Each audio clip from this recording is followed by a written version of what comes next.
Tahimik ang bahay, walang ilaw sa bintana. Akala ng lahat sila'y umalis na, ngunit sa likod ng pintong hindi nabuksan, may kwentong luha ang naghihintay malaman. 2 araw na walang bakas ng buhay, hanggang may kamay na nakita sa dingding na sablay. Nanginginig ang puso ng sino mang nakakita sa trahedyang hindi kayang ipaliwanag ng salita. Paano ba tatanggapin ang ganitong balita? Bakit may pusong kayang pumatay ng walang awa? Mga pangarap ay biglang naglaho, kasabay ng hangin malamig at tahimik na mundo.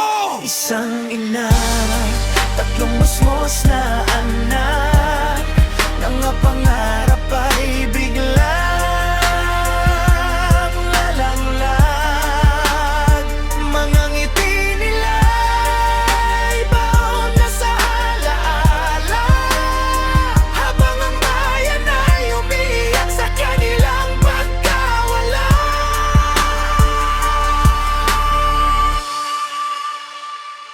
Hustisya ang sigaw ng bawat pusong sugatan, katotohanan sana'y agad ng matagpuan. Hindi man maibalik ang kanilang buhay, naway may managot sa kasalanang iniwan. Sa paaralan sila'y kilala ng lahat, magagalang, masisipag, mababait na anak. Mga pangarap na sana'y umabot sa bukas, ngunit pinutol ng dilim ang bawat pag-asa.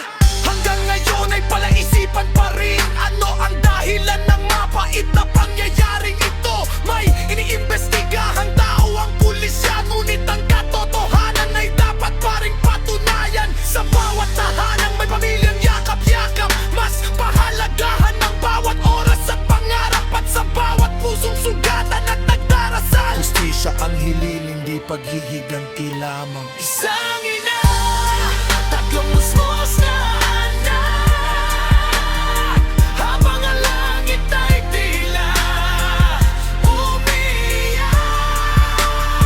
Mga pangalan nila'y hindi malilimutan, sa bawat pusong may malasakit sa kapwa't bayan. Hanggang dumating ang araw ng katotohanan, mananatiling buhay ang kanilang alaala.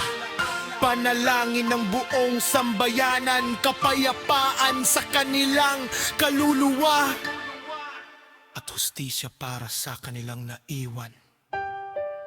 Tahimik ang bahay, ngunit ang sigaw ng hustisya, habang panahon ay maririnig